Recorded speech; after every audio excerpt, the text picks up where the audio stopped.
దీని మీద డిపెండ్ అవుతారా అంటే ఇది లేకపోయినా బ్రతుకుతారు. జగన్ ఇచ్చిన 15,000తో బతికేస్తారు వాళ్ళు. ఇప్పుడు చాలా అయిపోయినాయి మరి బతకట్లా. కాబట్టి బ్రతుక్కేం ప్రాబ్లం ఉండదు. ఇది ఒక సపోర్టింగ్ ఎదుగుదలకే అన్నాను. అవును అంతే. ఓ రకంగా చెప్పాలంటే మహిళా సాధికారత అంటే ఏంటండి? Very simple.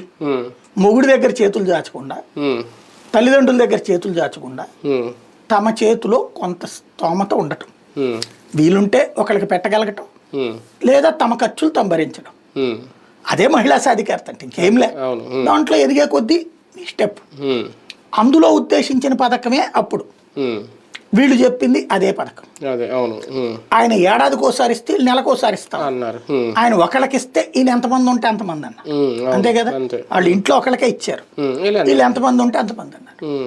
ఇప్పుడు వచ్చేటప్పటికి లేదు, అసలు పేదోళ్ళని చూస్తారు.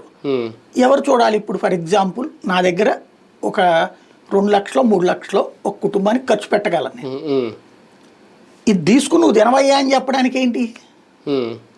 ఎందుకు ఇవ్వాలి నేను? అదే కదా.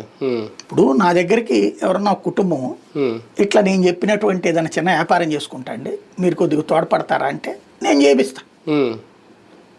అప్పుడు దాంట్లో పార్ట్నర్షిప్ అడుగుతా నేను.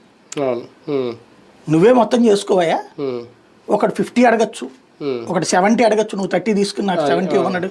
నేనైతే 30 తీసుకుని నువ్వు 70 తీసుకో అని చెప్తా. పెట్టుబడి నేను పెడతా. నువ్వు బడ్డీ ఇడ్లీ బండి పెడతావా, మసాలా బండి పెడతావా, ఇట్లా పెట్టగలను. అంతేగాని డబ్బులు తీసుకుని నువ్వు వ్యాపారం చేసుకుంటే దాంట్లో ఇది ఎక్కడి నుంచి వస్తుంది నీకు? అంటే దాంట్లో కమిట్మెంట్ ఎందుకు అనిపిస్తుంది? ఖర్చు పెట్టేసుకుంటావు.